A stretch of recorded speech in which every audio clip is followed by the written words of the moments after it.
Arsenal, Arsenal, Arsenal. Big win for the Arsenal today at the Emirates against Monaco. I saw it coming. My prediction for the game was a 2-0 win. However, I'm excited at the same time, still a little displeased with the fact that there's so much we left on the table. This was supposed to be a 6-0 win. Now, before I go into all of the game, I would actually want to thank everyone that has actually watched the previous video. I had a lot of ranting to do, and I would also like to apologize for the ranting. It's very easy for Arsenal fans like myself to get into their emotions and just start crying wolves when really isn't the case, right?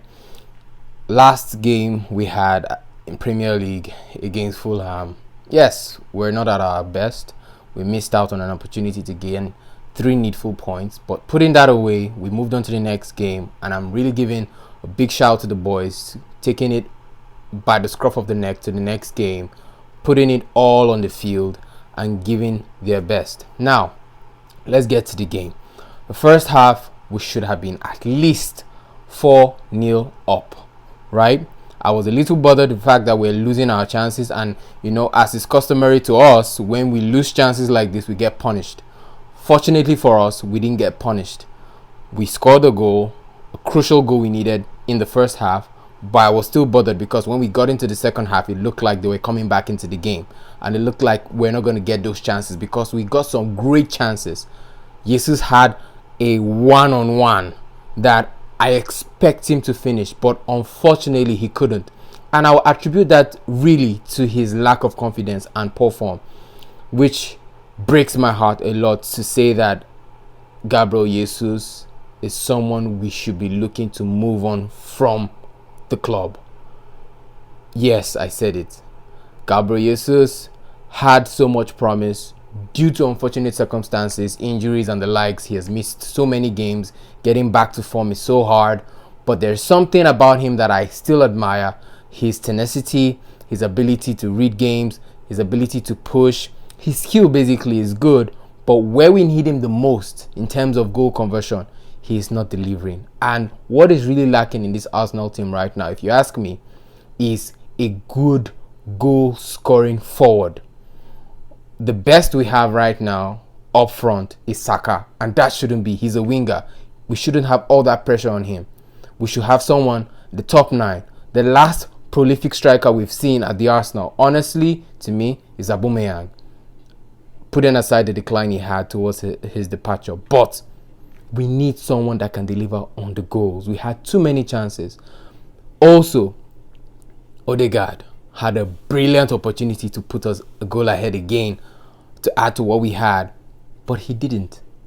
And I'm like, what's going on here? Is this going to be another game where we have so many chances and at the end of the day we actually get to draw or even possibly lose the game, seeing how it was going in the second half because those guys actually turned up? But that being said, this is not to complain. I'm actually impressed with our performance. I'm encouraged, and it looks like, yes, we are picking up another steam to head into the next game in the Premier League, which I believe we should be able to do the job.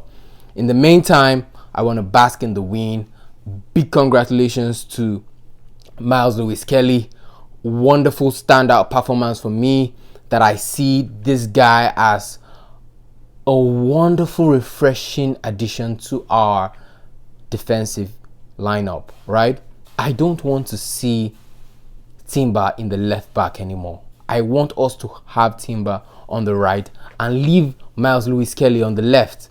Kiwior had a great game as well. The pass that actually set Gabriel Jesus on the one-on-one was sublime. And this brings me to think something special about Kiwior, that in as much as we see him as, second fiddle to Gabriel, but there is something special about him in the sense that his ball distribution when he's high on confidence is awesome. And the only issue with that is he needs a run of games to pick up that confidence. We saw a great game from him against United. We saw a woeful performance against Fulham. Now we are seeing a very decent performance he put up against Monaco. And we're looking at it that, okay, if we don't have Gabriel back, let's see if he picks up some games and maybe improves his confidence, has, great games to catch up. But honestly, Saliba, world class. Once again, I cannot even put it in words anymore. He is delivering solid performances game after game. Kudos to him. And Partey, if you ask me, I'll say this has been one of his best performances in the right back position, where I saw him overlap more than he typically does. So that's a big one for us. Though I don't want to see him there anymore. I want Timber to be there, right there. Like we've seen so much positivity from Timber, Odegaard, and Saka right down on that right hand side. So I would like to have Partey back where we've had the best of him, which is in the midfield, right? Let's get into the midfield section.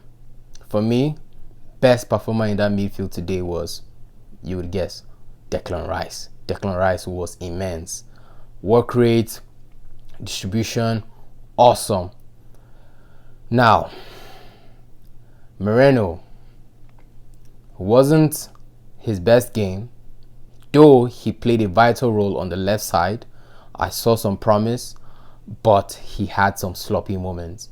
Honestly, I feel he's another player in the squad that needs a run of games to pick up his confidence. However, if you ask me, our best midfield trio, he's not going to be in it. It's going to be Partey, Rice, and Odegaard. And talking about Odegaard, that miss was a big one, Capitano. I'm not gonna give you even a 7 in this game. I'll give Odegaard a 6.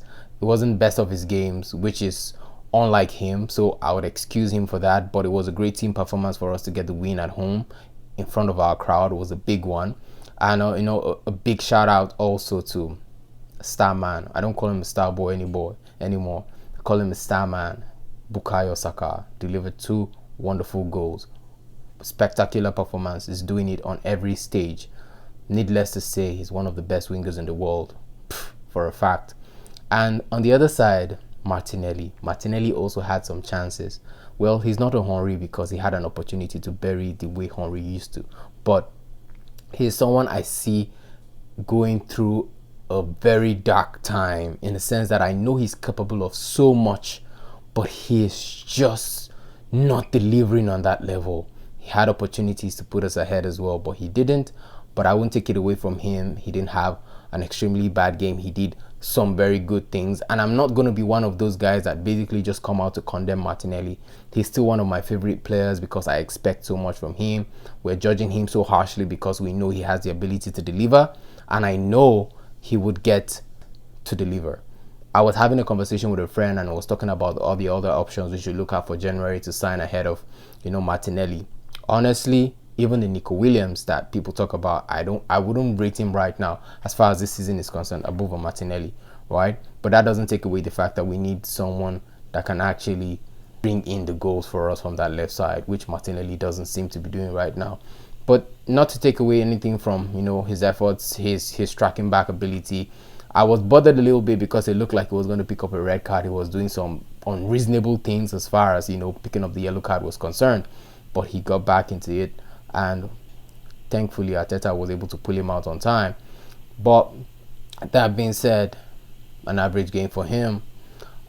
Now, talking about the subs, one that comes to mind right now is Trossard. Trossard, I don't know what to say about him. There's something selfish about the guy. I don't blame him. He's an attacker. He wants to score. But come on, put the player through. When you see the pass, make it. But altogether, I'm happy with the win. 3-0. Come on, you Gunners. And it's a beautiful evening for me. Midweek, at least, it's going to remove the pain from the weekend due to the draw with Fulham. So we're looking forward to the next weekend against Everton. Hopefully we get a win in front of the crowd again. This is a great opportunity for us to pick up some more steam. Cheers, mate. Have a great evening. Thank you so much. Come on, you Gunners!